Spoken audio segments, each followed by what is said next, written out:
Thank you, thank you. Thank you.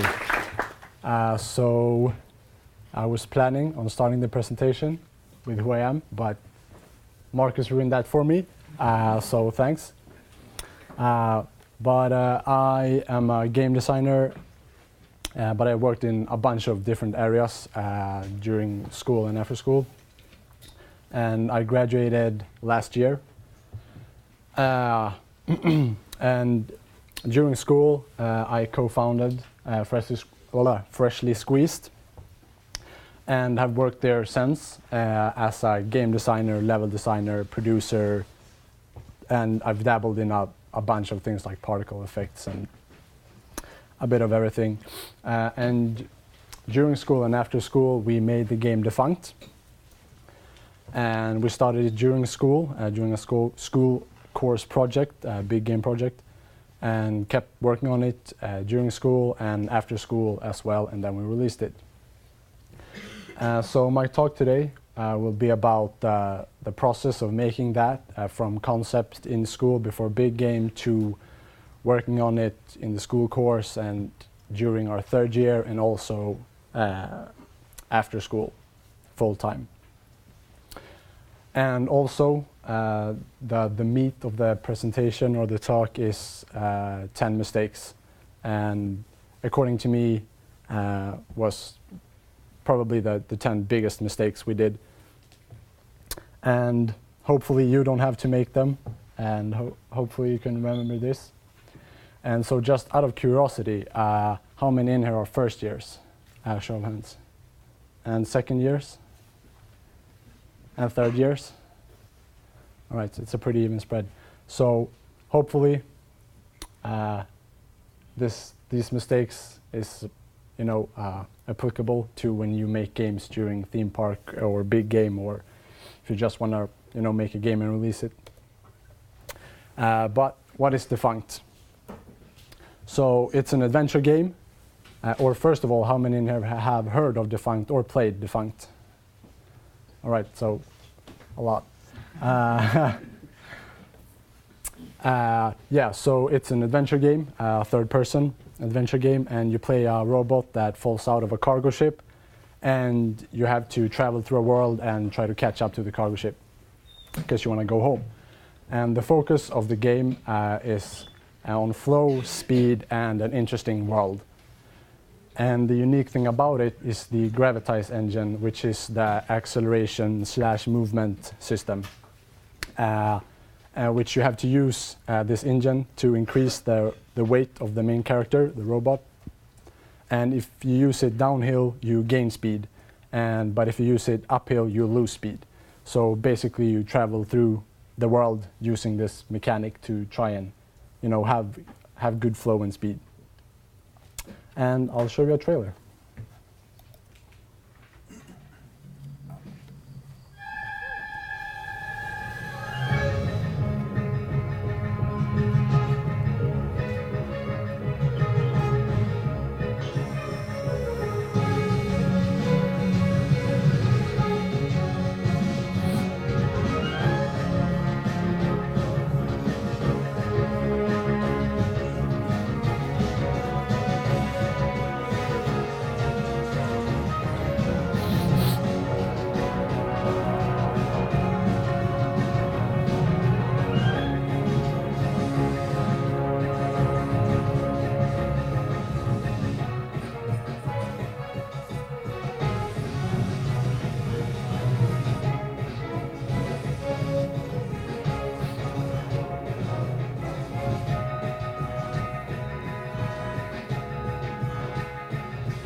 Buy it on Steam.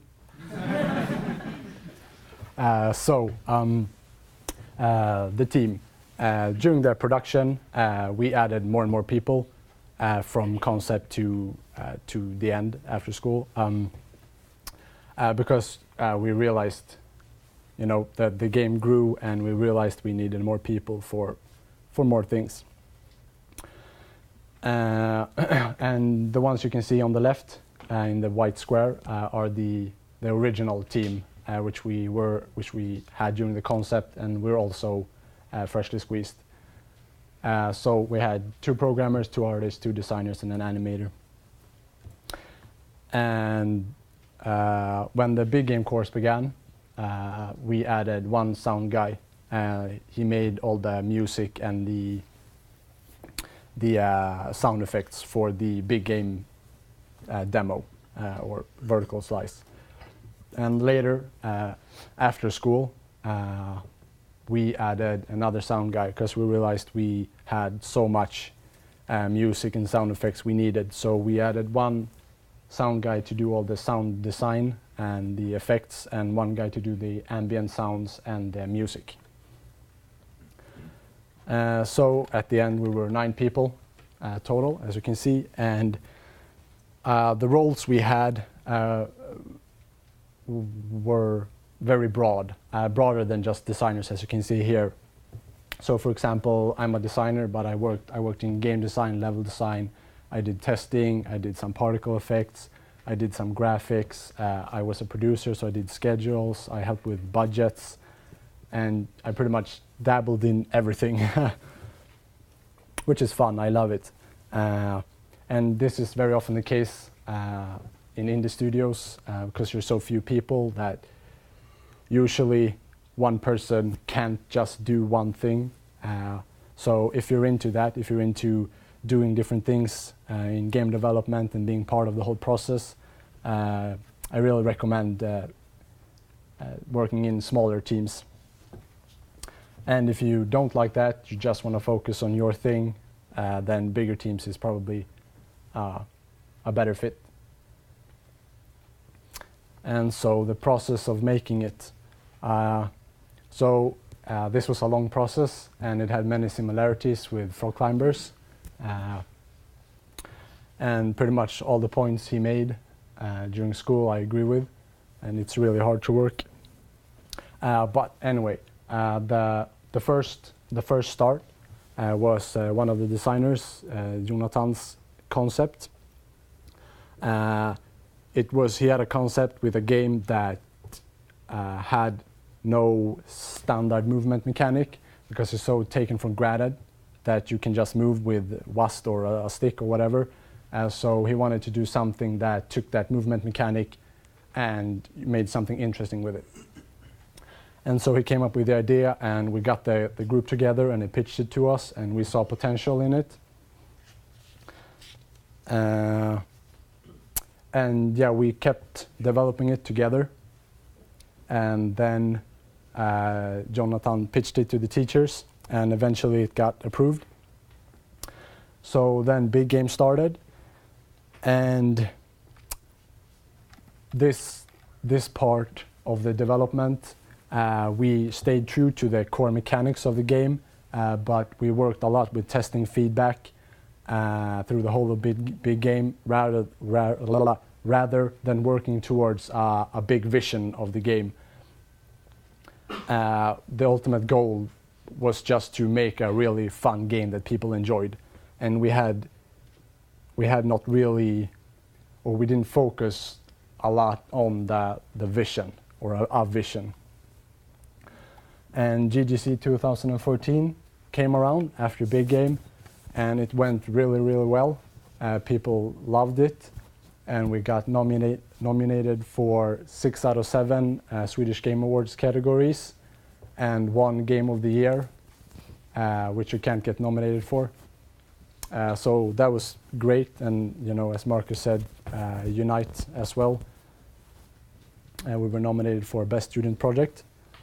And during this time, that was not what I wanted to do. During this time, we realized the game had potential, and we saw that people liked it. So, almost overnight, we just decided that we wanted to release this and finish it. So we kept working on the game during our third year in school. And, you know, as Sebastian said earlier, it's a nightmare. So, you know, do it, but be prepared. And I am horrible at controlling this. So this was the easiest, the hardest part of the development process because we all had conflicting schedules. There wasn't really a good time that we all could work together. And, you know, you kind of worked when you could and on something you wanted to work on.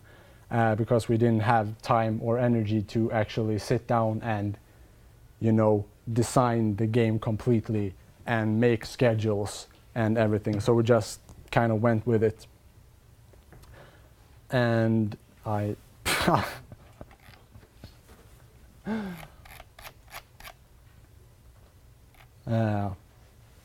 and also during this time we changed, or we started working towards a vision more than testing. We wanted the game to be more of an adventure experience game and less of a kind of just arcade fun mess. So we started working towards that as well. And during this time we were also looking for a publisher and CEO of our company. Also, we created the company during this time as well. And our CEO went to Gamescom in Germany and Game Connect in Paris, and eventually we found two potential publishing partners, and we went with Sodesco. And we really felt we needed a publishing partner because we knew we wouldn't have time to market the game or do anything to promote it. And then GGC 2015 came around, and we realized we didn't have a demo or anything concrete that you could play. Everything was just kind of pre-production, whiteboxing stuff. And so we sat down and crunched for, I don't know, 2 weeks maybe. I don't remember. And I don't want to either. But yeah, because the demo was crunched, we didn't have time to test it. You know, we made a lot of quick things, quick art assets, you know, poorly written code. And, you know, unsurprisingly, it went to shit. The demo was extremely boring. But this was really an eye-opener for us. Both that we shouldn't just focus on creating an experience. We kind of focused on the experience part and the feeling part of the game too much. But it actually had to be fun as well. And also, we kind of took for granted that you know, we could make great games without giving it a thought. But turns out you actually have to work hard to make good games. Who knew? And then we graduated, and here's like where the real production began. The 7 months period between we graduated and the release. We all worked full time from home. We used chat programs like Discord and Skype and Ventrilo to communicate. And we also had a plan this time. And also we didn't keep almost anything from the period before. The third year in school and the GGC 2014 big game demo, almost nothing was kept because it was quickly made and pretty poor in quality, to be honest. So we really wanted a fresh start. And also, this is where Unity 5 released, so we ported the game to Unity 5 as well. And yeah, then we released it. And so before moving on to the 10 big mistakes, I would like to mention that these mistakes are all from my perspective as a level designer, game designer, producer, and company owner. And you know, I cannot yet know if fixing these mistakes would help at all. Maybe fixing one of them wouldn't make a difference. Maybe fixing one of them would make a huge difference. So, you know, this is all what I think from my experience and research. And another thing is that pretty much every mistake I'm going to mention is because a lack of experience or inexperience and lack of proper research before doing something on our side. We very often went with our gut in decisions, and you know, our gut wasn't very good, unfortunately. So yeah, let's move on to the mistakes. So first mistake, we never we defined the roles and responsibilities of each person like the last month, like clearly. We had some kind of idea, like I was level designer, so I designed levels. But deeper than that, it wasn't really much. So this hurt our social media presence, the performance of the game, and just increased the general stress level for everyone involved. And you know, this applies to both like design, production, and business. You know, for example, you know, who handles social media, who's responsible for the performance of the game, who is responsible for the art production, and that the art is, you know, good and up to par. And without clearly defined roles, what tend to happen is that boring tasks or tasks that no one wants to do, they tend to be forgotten or be made poorly or too late. And clear responsibilities also creates ownership over assets. And ownership usually increases motivation. Because most people want to make awesome games and also want to be able to see their own impact on the game. You know, for example, I could point to a level and say, I'm the reason this is so good. And by having a responsibility, people work hard not to fail because they want to, you know, show their skill in the game very clearly. Or you know, it can be anything like art style, for example. An art director is proud of the art style. So make sure to sit down and define roles for every person. And also take time to understand what each responsibility for the role is. So, for example, probably first years not super sure about what roles are supposed to do. For example, in a game project, you just say, okay, you're the art director, but you know, no one really knows what that means. So you just sit and do art anyway. So make sure everybody knows the responsibilities of each person, and also trust each other to carry out those responsibilities. That's really important, because if you don't trust in other people to carry out their responsibility, you know, you'll interfere, and that's not good. That creates a mess. So, mistake 2, having a good team mentality or team morale is as important as any game design decision in the game. Empowering each other and having fun while creating a game increases both inspiration and productivity. We had a very back and forth production, especially during school and even after, and especially me. I went from wow, this game is so good, to holy shit, we're doomed very quick, and vice versa. And when someone is feeling down, it also tends to drag the rest of the team down, and especially if that person is very outward or social. And you know, this leads to extremely unproductive days or even weeks if it isn't handled, and an unwillingness to work towards making the game good. Because often making a good game is a lot of feedback and decisions, which you're rarely in the mood for when you yourself is in a bad mood. Most decisions kind of just get made without real thought, and usually the easiest decision is made and not the right one when the team is not feeling well. And I think the biggest part of fixing this is just a clear communication and being respectful and supportive of each other. And also, very important is the ability to realize yourself when you're the one, you know, in a bad mood, dragging the team down, and be able to handle if someone says that it's you, because it's all about communication and solving the problem together. Moving on.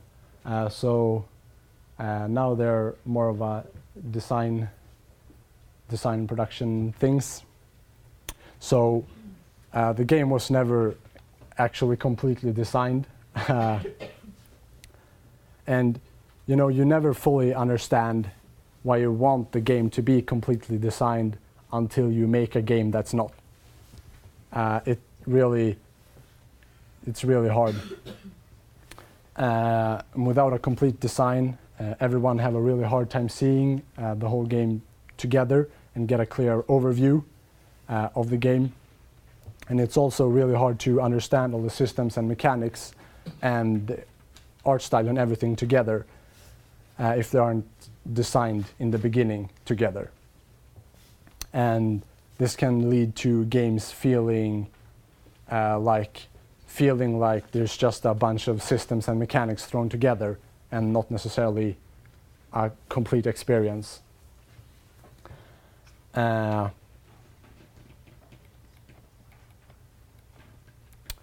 it's also hard to evaluate the mechanics towards the vision of the game. And so what can happen as well, and what happened to us, was that we had to redo things, design things that were already done, because we added, you know, something later and never realized it clashed with something already in the game. And then when both things were finished, we tested the game, and then the two mechanics worked together, and we realized we can't have this. And so that wastes a lot of time because we had to either scrap or redo one of the mechanics. And this happened more than once.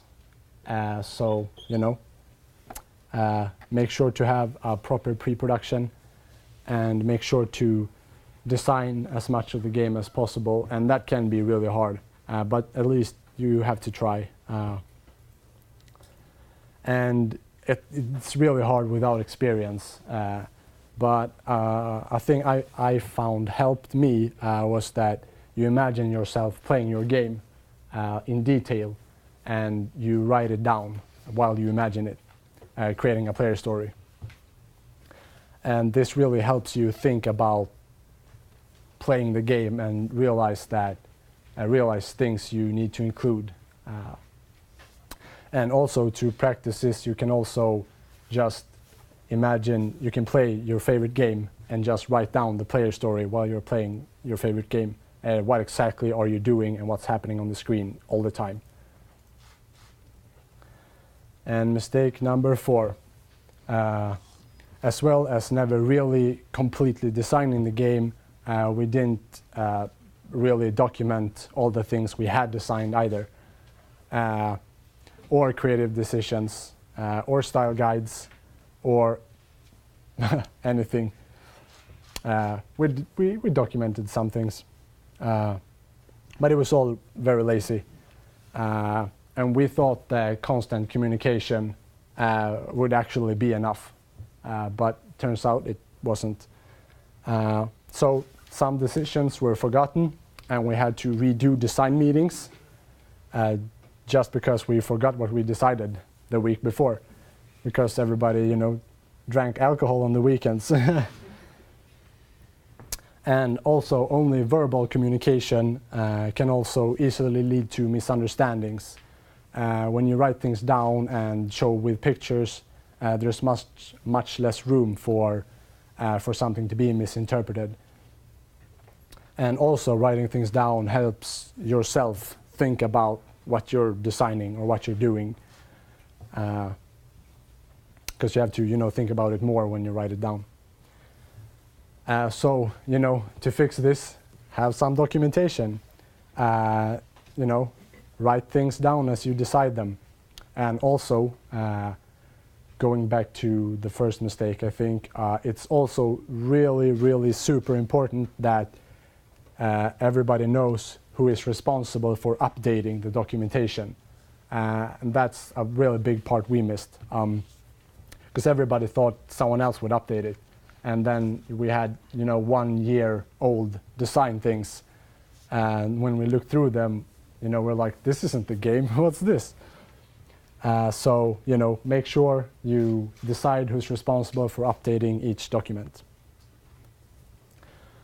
And mistake number 5. With bad documentation and not a complete vision, not very surprising. Oh, wait, and not a complete design. With bad documentation, not a complete design, no surprise, the vision wasn't super clear. Pretty much only the creative director, Jonathan, the guy with the concept, knew exactly what the vision was until the last 3 months, maybe-ish. And also we had different members with different visions pulling the game towards their own goals, kind of. And it's really hard to work without one cohesive vision, because with, for example, no vision or 2 visions, you're always unsure of everything you do. It's like when you get an assignment from a teacher, but you aren't exactly sure of what the teacher wants you to do. So you just kind of sit there and stare at the paper and just make something up. And also, it's super hard to distinguish good designs from bad designs in the context of the game. You're not sure if you're doing something too much or too little either. Because one design for one vision can be a bad design for another vision, and so when you have 2 contradicting visions, you will always have a good and bad design at the same time, and it's really confusing to work like that. And it also is really hard to take initiative and find passion in what you're doing, because you're just trying to follow unclear instructions and you get tired and don't want to work with games anymore. And it's actually pretty easy to communicate a vision. You can do it in so many ways, like design pillars or keywords, ripomatics, movies with things taken from other movies, concept art, player stories, or other kind of text-based documentations. There's game design documents as well, and there's concept documents, other games, books, movies, and the more the better. If you can have every single thing of these I just mentioned, everybody knows what the vision is for the game, probably, hopefully. The more the better. And also make sure you have one vision and not 2 or 3 or 4. Yeah. So mistake number 6, bad tutorial. Those who have played it probably know that it's pretty hard to get into. And it's extremely hard to create a tutorial without testing and without having the game completely designed from the beginning. And so because of that, our tutorial wasn't the best. And it's kind of obvious, really. If you don't know how to play the game, you probably won't think it's fun. So make sure you start designing the tutorial as early as possible. even if you don't know every mechanic in the game, you hopefully know the core mechanics and the core gameplay. So, you know, just start scratching down paper levels, or, you know, design how the players are introduced to these mechanics and how they learn throughout the game. And also start making the tutorials as soon as possible, because you really want to test them on people. And then you can easily see, do these people learn the game by playing the tutorial? And if not, you go back and change things. And that's really important to do early, because later you won't have the time. And they'll be poorly made. And also test with different people. Test with people that have never played the game in their life. Test with people that have never played a game in your genre. Test with people that have played a lot of games in your genre. Test with your mom, test with your dad. Test with everybody. And this is a very close point to the bad tutorial, but it had a different cause. This is really the levels of the game was just very varied. So for example, the second level is kind of hard and kind of boring if you don't know the gravitas mechanic. But the third level is actually pretty easy and pretty fun, even if you are not sure how to play the game. And so why did we have the second level before the third level, one might ask. And I would say, shut up.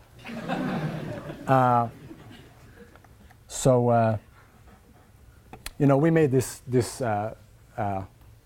happen because we were inexperienced, firstly, so we weren't sure of much, and also we thought that it would take like a fourth or a fifth of the time to make a level than it actually took. So we actually had to cut about half the levels of the game, and there were a lot of levels. And unfortunately, each level was about, maybe it took a month to do, or maybe more, I'm not sure. And the gameplay time we got out of each level was about 2 to 5 minutes. So it was a struggle, to say the least. And so also so the levels were all mixed up with hard levels and easy levels, all over the place. And we focused more on fixing the aesthetics and the experience part of the game and the world. And we unconsciously didn't focus that much on gameplay. If we had known this was a problem earlier, we would probably have fixed it more than we did. We tried to fix some things. But the aesthetics are pretty good, at least. So this and the bad tutorial makes the game super hard to get into. And the unfortunate part is that the game is also extremely boring if you can't understand the gravitas mechanic. So most players start the game and doesn't really understand the mechanic, and they struggle to play through the first levels, and then they quit. So that's not good. And mistake 8. So we had no testing / very late testing, depending on the period. But during the third year, we tested once, I think. And during the 7 months period after school, we tested once, I think, as well. So 2 tests over 1.5 years. And that's not good enough. And this was because there was no one's responsibility to test the game. Everybody thought someone else would take initiative and test the game. But no one did until the last month, I think, or the last 2 months, maybe, I don't know. Then me and Jonathan, the designers, we threw together a test. And it's also hard to plan tests because you have to find a lot of people that wants to test your game, and also preferably you want to watch them test it as well. So that's pretty hard to do, especially if you're working from home. But we tested the last month-ish, and this led to a crunch because we realized we had made some mistakes, and we needed to fix some of the gameplay of the levels. So we worked 12 hours a day, 7 days a week for a month, and that's not fun. I don't recommend that. But we had to fix the mistakes. Our conscience depended on it. But I can safely say that that testing and that crunch saved the game. The game went from a 4 out of 10 to about a 7 or 8 out of 10 during that month with just one testing session and with Marcus' expert advice. Thank you. So, when you feel it's the right time to test your game, you should probably already have tested it, twice or more. And it's the right time to test when you really, really, really don't want to. Preferably test the game all the time. Test it all the time. And one of the reasons most people, or at least me, don't like to test too early is because when you sit there and listen to the feedback, there are a lot of obvious things that comes up. For example, when you test a game that is white boxed still, you get feedback that, wow, the graphics look really ugly. And you're like, yeah, but they aren't in yet, so there's no music in the game, there's no sound. And of course you're gonna add sound, but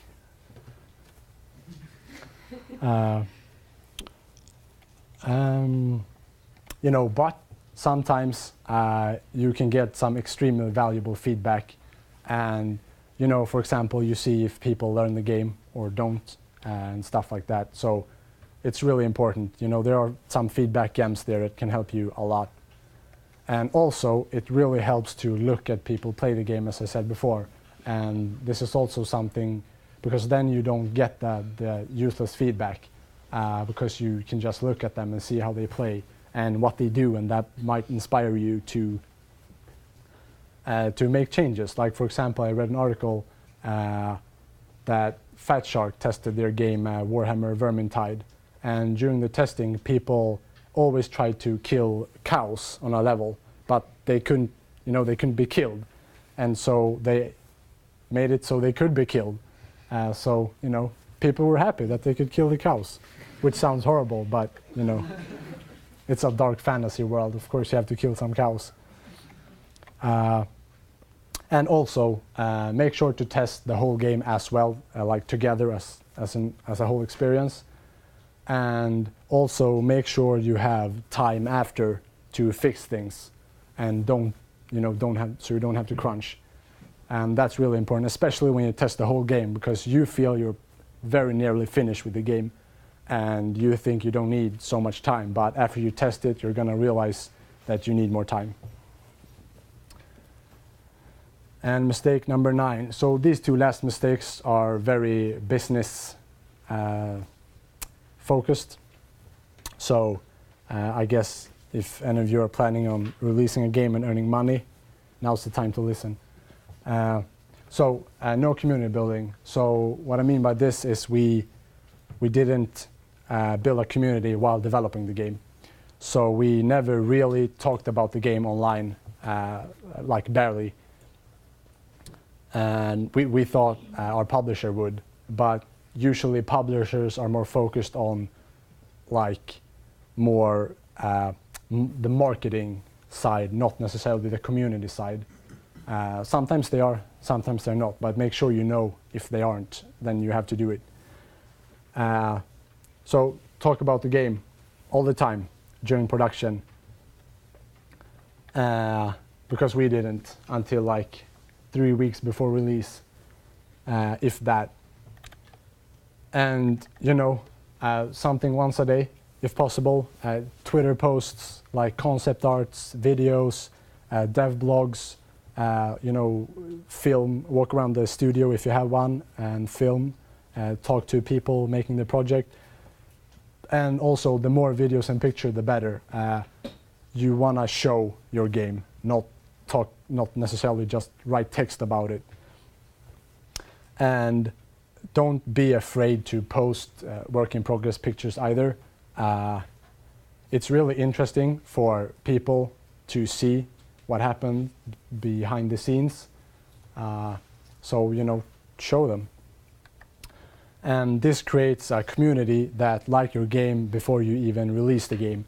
And, that sounds pretty awesome. And now you have guaranteed buyers, most likely, if they're, involved. And also, you can use your community as testers. So then you solve that problem as well. Because usually people love to test, games they like, obviously. And also, these testers are your target audience.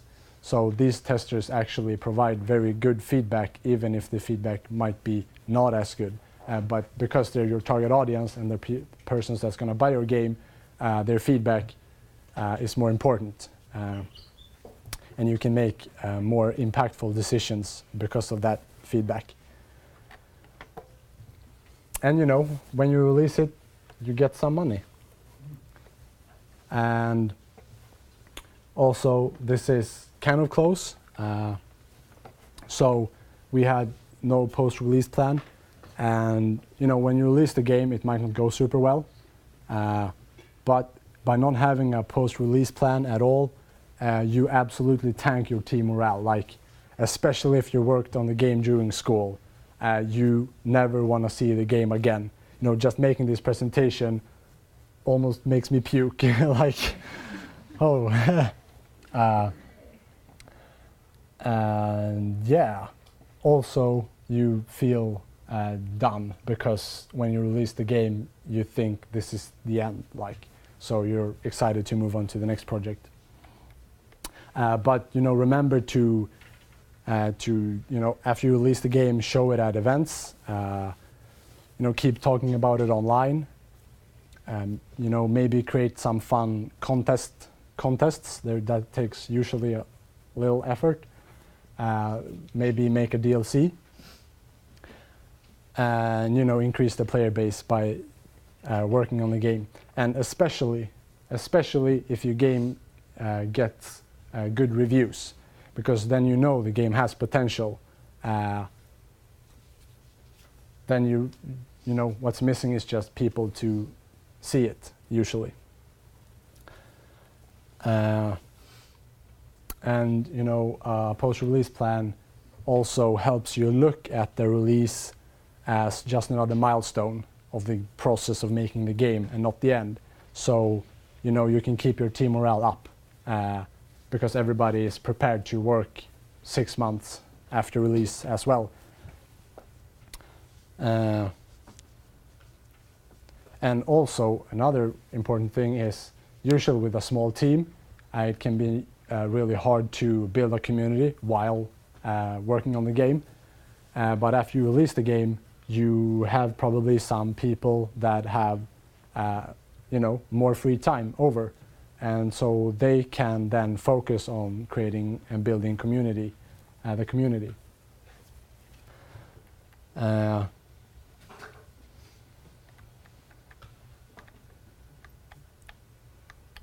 And with huge, without huge marketing budgets, it usually takes time to build a community. And so, how could we even make a game with this many mistakes? That's the question. I'd love to tell you, but we did some good things too, and hope they apparently offsetted some of the mistakes. And so one of the good things was we had extremely good feedback and communication in the team. We could always give each other feedback on our work, and everybody wanted to make a great game and also become better themselves. So people wanted to get feedback, and we improved that, delivering feedback as well. And if someone had doubts about something, we always talked about it, and made sure to identify the problem and try to fix the problem. And we tried also to never get emotional about decisions. Because when you get emotional, you involve feelings, obviously, and that usually leads to can lead to awkward communication. And be respectful to other people's propositions. So yeah, we all wanted to make a fun game for other people to enjoy after all, and keep evaluating. We always kept evaluating the game and reevaluated it, the mechanics and the levels, and we talked about everything, especially in the design part. We always asked, is this the best we can do? Or we at least tried to. And if we realized it wasn't, then we tried to fix it. But unfortunately, here's when deadlines and time comes in. So many things we realized was bad we couldn't fix because we realized it too late, or had not so much time. And also we were never afraid to make really big changes. And we were making a good game no matter what. So we could remake something a lot of times. Like we could remake a level 3 times because we always felt that it could be better, or we thought of something that was better. And that might seem crazy, like how did we have time to redo so much things? But usually it's easier to redo especially level design, it's usually easier to redo something than create something from the beginning. So it was a small time investment to make big changes to levels, for example. And 99% of the time, by making these big changes, the game actually got a lot better. Some big changes, we changed the menus. We had almost designed the whole menu and created it almost. And then we realized it was very bad. So we changed it and it became better, at least in my opinion. And we actually released a game. That's pretty awesome. And it got good reviews, and we have a speedrunning community. And it didn't sell well, but who needs money? And we learned so much, and it was an awesome experience. And it was also mostly fun. And some final thoughts. The big takeaway I think you should have is that really you're no different from other teams and companies, and make sure you understand that, and make sure you learn from other people and listen to other people, especially with more experience than you, and realize that you are yourself inexperienced. Realize that even me, like I'm inexperienced compared to people with more experience. So if you're unsure of anything you're doing, just don't go with your gut. Like do some research, so you know what the pitfalls are. And look for articles online. There's so many articles about doing things wrong. Do your research, and good luck making games. Thank you for listening.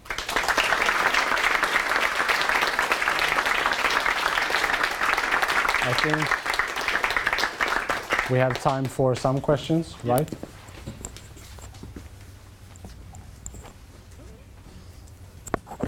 Wait.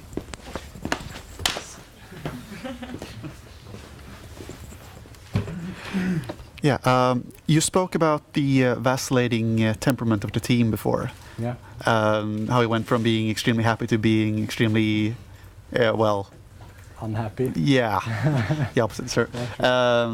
Depending on how the game was going and how we felt it was going. Yeah.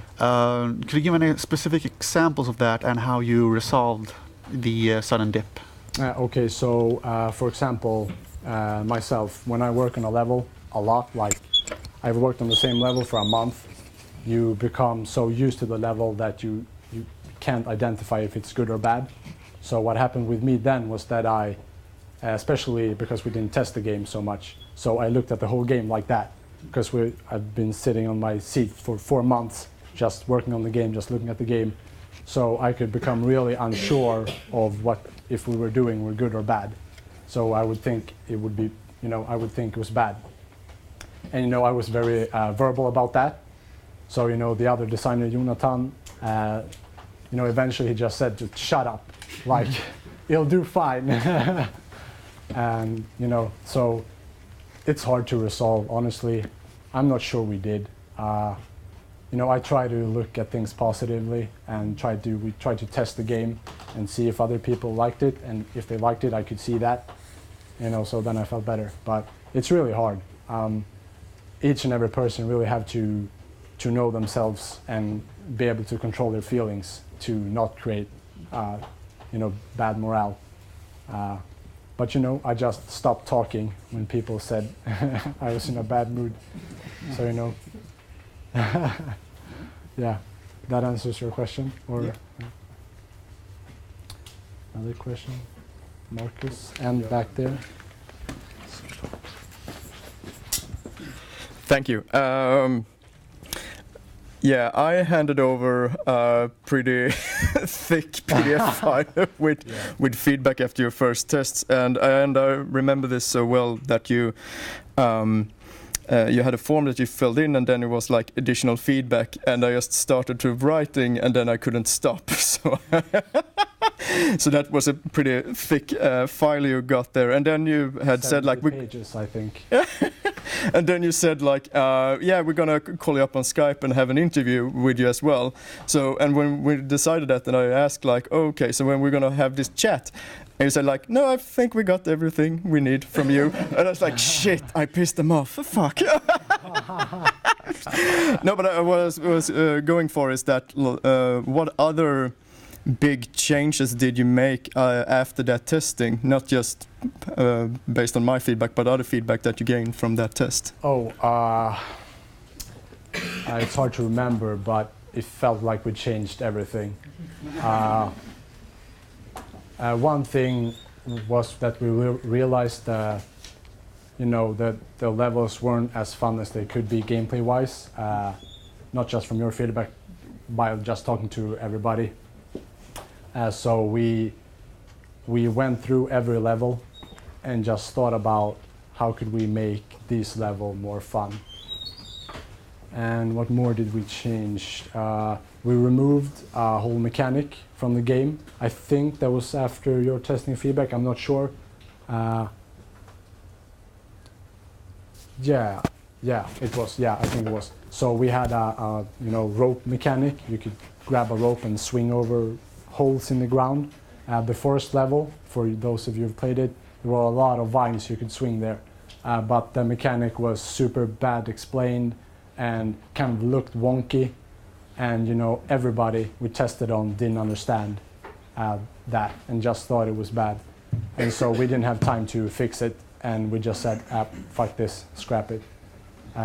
Which was the right choice, because that left time to other things as well. Yeah, I'm not sure. It's hard to remember every feedback and change we did. Did that answer your question? Yes, thank you. You had a question? Or no, maybe not? No? All right. Okay, let's see. Yeah, I was wondering about, you said that you were a part of everything and how you worked with stuff. Yeah. In hindsight, for the sake of the project, would you have liked to be more focused in what you were actually working with, rather than being, working with everything? For the sake of a project, as in, would the game have been better? Yeah, exactly. Maybe, like, one of the reasons I worked on so many things was because no one else had time to do it. So if I hadn't done it, it probably wouldn't even have been in the game. And I did, I did all particle effects for the electricity, for example. And, we didn't want to remove that. And I was the only one who had time to do it, so I did it. And, I liked it. So maybe, I'm not sure, but I think no, because we really had to work on a lot of things because we wanted to have a lot of things in the game. But from my own perspective and my own productivity, I absolutely love doing a lot of different things. So by doing different things, I think I did everything better. Yeah. Oh, thank you. Another question. How could you properly evaluate the game if you didn't test it as much? As you said, the evaluation part was one of the good things you did, but you didn't test. That's interesting. So we didn't necessarily evaluate by testing with testers, which was bad. We should have done that as well. But we were very good at evaluating by ourselves. So we compared what we did to other games that we thought were good and evaluated it, in perspective to other games. And also we were just good at going back and thinking about things we did before, and not just working on it and it's done and then you never look back on it. So yeah, it was maybe kind of poorly written by me.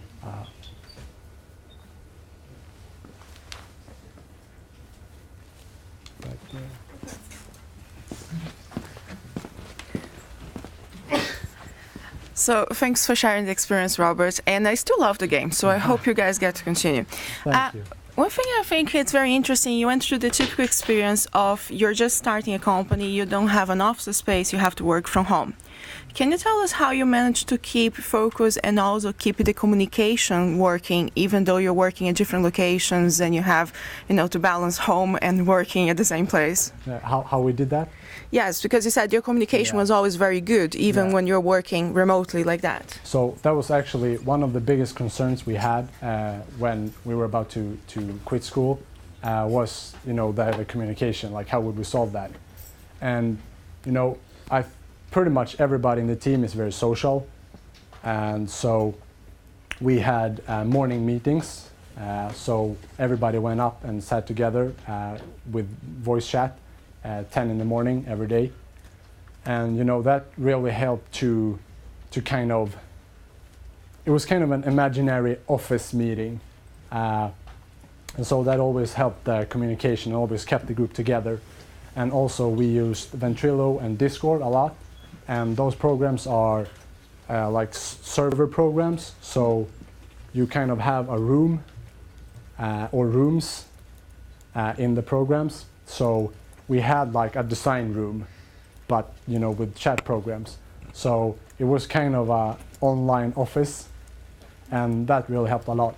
But living at home, and we all lived with our parents because we had no money because we thought the game would be released before we got out of school, and that's hard. That's really hard. I actually don't know how we managed, but we wanted to make a great game, and we were all super motivated. So, yeah. So I have kind of a follow-up question on that. You say that the key to your success was that you have good communication in the team. But afterward, do you like to have 2 more people in the team, or do you think that would have break the communication between all of you? If we had 2 more people? If you have 2 more people. Maybe. I think game development is really a profession where too many people in a group can really destroy everything. Yeah,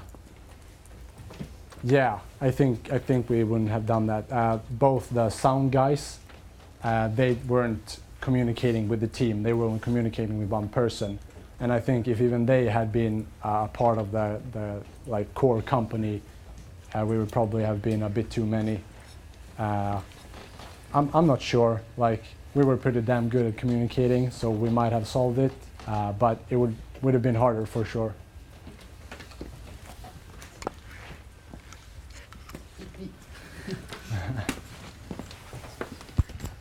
Hi. So you managed to hook up with a publishing partner. Yeah. How did that work out? Was that like, are you happy about that? Was that good for you? Yes and no. Can you say that in front of the camera? Yes and no. So Desker, if you're listening, no, but it kind of helped. They got us into Steam, and you know, they had some more experience about when to release the game, what was the good times, and they showed our game at some events as well. I think they showed it at GDC 2015. So that had really helped, but I think we thought they would do more. And so the communication between us and them weren't super good, because we thought they would be building a community, but they didn't, and we didn't. And you know, they were waiting for marketing materials from us, and we thought they would make marketing materials for us. So like, we just kind of sat there, and they just kind of sat there, and now they're taking our money. But you know, it's hard to say. Like, it was probably like equal our fault as theirs. So I don't know how it worked out. We didn't sell so bad, I guess. Did you ask where we found them? Yeah, but we found them in Game Connect. So we actually had another publisher before that we were very close to signing a deal with, but then we kind of backed out because we met Sodesco and we felt they were better, and they started threatening us with legal action because we had gone so far in the negotiations, but we hadn't signed anything. So actually, they got us into Steam, the first publisher, because they started creating things without signing anything. And so when we backed out, Valve, the Steam space, Valve gives them to the game-making company, the company that creates the game. So actually what happened was that when we left them, or you know, when we started stopped communicating with them, we actually took the Steam spot they had fixed for us and went on to Sodesco. You know, so I can understand why they were mad, but they were really unsupportive, and they really wanted us to hurry up making the game, and just we couldn't do that because we were in school. So, you know, that was a funny story for you all. So, one last question? Yes, one. One last question?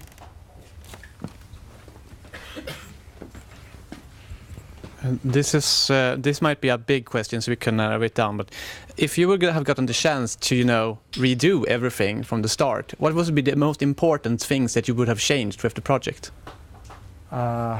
With the project or with the production? The project in general, you know, everything. Okay, yeah. So I think the absolute biggest thing in the project is two things. We should have planned the tutorial a lot earlier and really made a good tutorial so people can ease into the game and think it's fun. And the second thing is we should have found a level design that didn't take a lot of time to make, but allowed for a lot of gameplay time. Because now we had the opposite. We had the maps took so long to make, and we got like a couple of minutes playtime from each level at most.